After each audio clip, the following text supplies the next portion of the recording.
Let's start. So it is 9:35.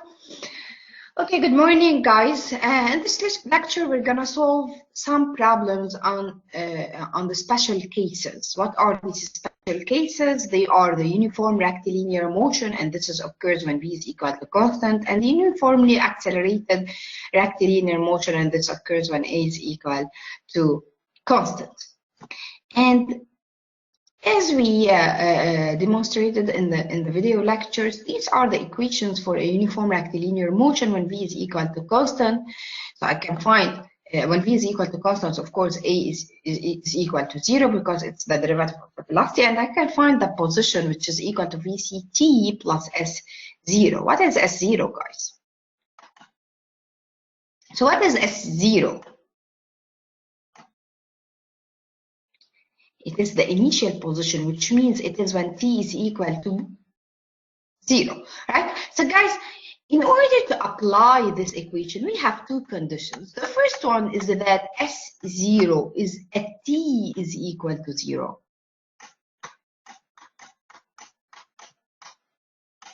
And the second condition is that this is a uniform motion from t is equal to 0. So this is a uniform motion from t is equal to 0. What does this mean, guys?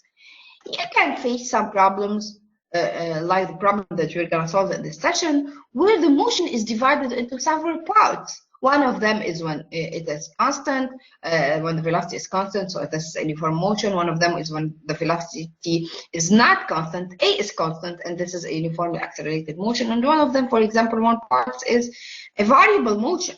So I cannot apply this equation unless this is a uniform motion from t is equal to 0. So starting from t is equal to 0, this is a uniform motion.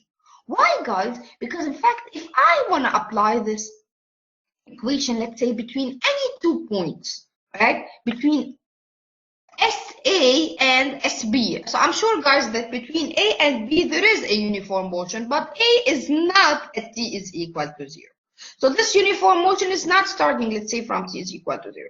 Or B is not at t is equal to 0. Or A, sorry, is not at t is equal to 0. And I'm going to find the equation of S between A and B.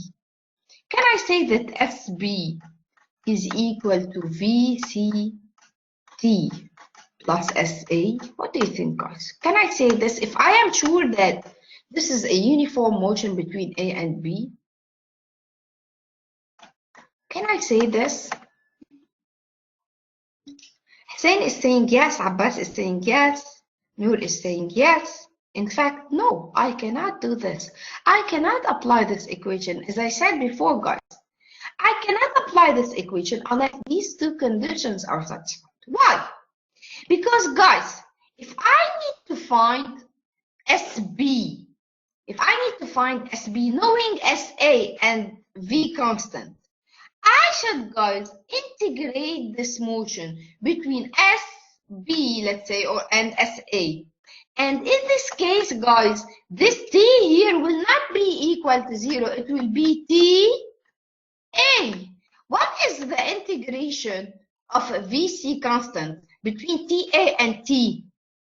It will be VC T minus TA. All right? And of course, the integration of S between SB and SA will be SB minus SA. So I'm going to take this SA to the side, so plus SA. So guys, did you recognize the difference between this SB and this S here? There is minus TA. This equation is only applied if this TA is equal to 0. All right, guys? So I cannot apply this equation unless I have these two conditions. The first condition is that S0 is equal to 0 when t is equal to 0.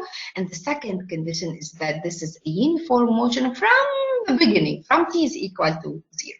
Any questions so far? You can write, guys, please, your question in the chat section. So please, guys, mute yourselves and write the question in the chat section. So it is clear, guys? S0 should be at t is equal to 0, and the motion should be uniform from t is equal to 0. And this is also, guys, applied to the uniformly accelerated motion.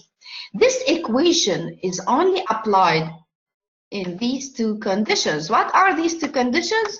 V0 occurs at t is equal to 0, right? So V0 at t is equal to 0, and then this is a uniformly accelerated motion from the beginning. So from t is equal to 0. All right? So these also the two conditions to apply in order to apply this equation. And same, guys, here, guys, this position S is also, this equation of S is also applied if V0 and S0 are both when t is equal to 0, and that this is a uniformly accelerated motion from t is equal to 0. Saying, do we immediately use them, or do you have to integrate to solve the equation? No, you can use them as long as you are sure that this is a uniformly accelerated motion. You can use directly these equations, but you have to satisfy the conditions, all right? So if this is a uniformly accelerated motion and the conditions are satisfied, you can directly use these two equations, V and S. Okay, Hussein? Now, what about this equation? Is there any condition, rather than this is a uniformly accelerated motion, is there any condition for S0 so that I can apply this equation? First of all, guys, this equation is independent of what? It is independent of time. Perfect. Yes, yes. So this is an independent, time-independent equation. It doesn't depend on time. And since it doesn't depend on time, S0 do not have to be the position when t is equal to 0. In fact, guys, as a matter of fact, if you replace this S0 by SA, and this is V0 by VA, you can still have the same equation. There is no time 0 here, right? So if you replace this S0 by SA, you can replace this V0 by VA, you still have the equation. So this equation, guys, is independent of time, which means it doesn't have any condition on S0. And this also means, guys, that I can apply this equation for a uniformly accelerated motion between any point A and B, unlike the previous equation. So I can say that VB squared is equal to VA squared plus 2AC SB minus SA. So if you start here by VB, you have to start here by SB. All right? Since this is an independent equation of time, I can apply it on any 2 points on this path in a condition that this is a uniformly accelerated motion. Okay, guys? So I'm going to repeat. You cannot apply this equation of S in the uniform motion unless you have these two conditions satisfied. S0 is at t is equal to 0, and this is a uniform motion from t is equal to 0. You cannot apply these two equations for a uniformly accelerated motion unless these two conditions are satisfied, and they are V0 and S0 are at t is equal to 0, and this is a uniformly accelerated motion from t is equal to 0. And you can apply this equation on any 2 points, B and A, as long as this is an uniformly accelerated motion. That's it. Right? Do you have any questions so far before starting the problems? Okay, so let's start example 5.3. You can open it. In this problem, guys, I have a rocket, and this rocket is traveling upward at a velocity of 75 meters per second. I don't have here any time, all right? So they are saying that this rocket is traveling upward at 75 meters per second, all right? So it is, in fact, from point A. At point A, I have an upward velocity at 75 meters per second.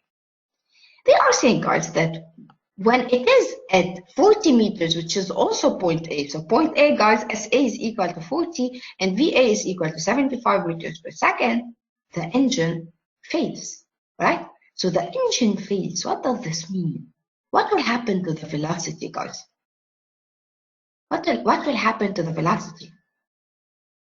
It will decrease. Yes, it will decrease until reaching a velocity of 0, and then it will drop under the action of gravity, right? So guys, at point A, the velocity was 75 meters per second, but then the engine fails. And this means, guys, that this 75 meters per second will decrease until reaching a velocity of 0. Then this motion will not be upward anymore. It will be downward until reaching the ground. So the question is divided into two parts. The first part is to determine the maximum height SB. This maximum height, of course, guys, occurs when VB is equal to 0. All right. So this rocket will go upward until reaching a maximum height, and this maximum height, the velocity is now 0. So then this rocket will drop down. And the second part of the question is to find the speed just before it hits the ground. Just before it hits the ground, which means this is point C. So what are my inputs here? In fact, my inputs are point A. At point A, I have SA is equal to 40, and it is positive. Why is it positive? Because in fact, guys, the origin here is taken. If it is not taken, guys, by the question, you have to put it. Now you can choose any positive direction and any origin. Now here the origin is chosen to be point C. This is O, and the positive S direction is upward. This is the positive S. Okay. So SA is equal to 40 meters and VA is equal to 75 meters per second. Now point B. What are the inputs of point B? What is SB? SB should be found, right? So it is unknown. I should find SB.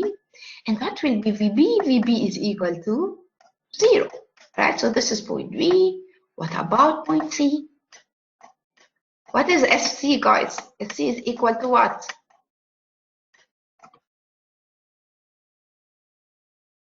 0, perfect. And VC is not known. I'm going to ask you one question about the sign, all right? What do you think, guys, is the sign of SB? SB is not known, all right? But what do you guys think the sign of SB should be? It should be positive, yes. Why it should be positive? Because, in fact, it is in the positive S. It's not because it is in the same direction of motion. I cannot say this, guys, because, in fact, I have two directions of motion. I have one upward and one downward.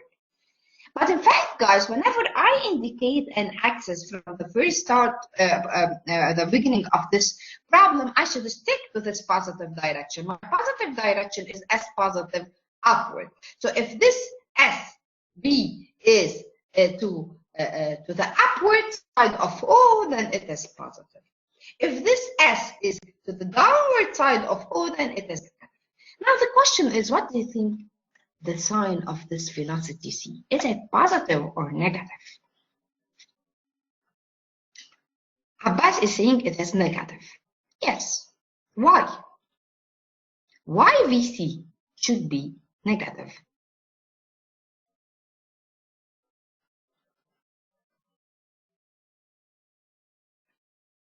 Because it is going down. This is not the answer that I like to hear. Because it is in the opposite direction. Opposite direction of what? Of motion or of what? Because it is downward. So what? Because, yes, Radwan, because it is in the opposite direction of the positive S. Guys, although this VC here, this V in the downward motion, has the same direction of motion. The motion is downward, V is downward. But it is negative because S is positive in the upward motion. And this means, guys, that between A and B, since the motion is upward or V is upward, V will be positive because it has the same direction of S. In BC, S is still upward. The positive S is not changing, guys, its direction. It's always positive in the upward direction. But the motion is downward, which means V is downward, then V is negative. right? And that's why, guys, VC should be negative. Okay, let's continue this problem.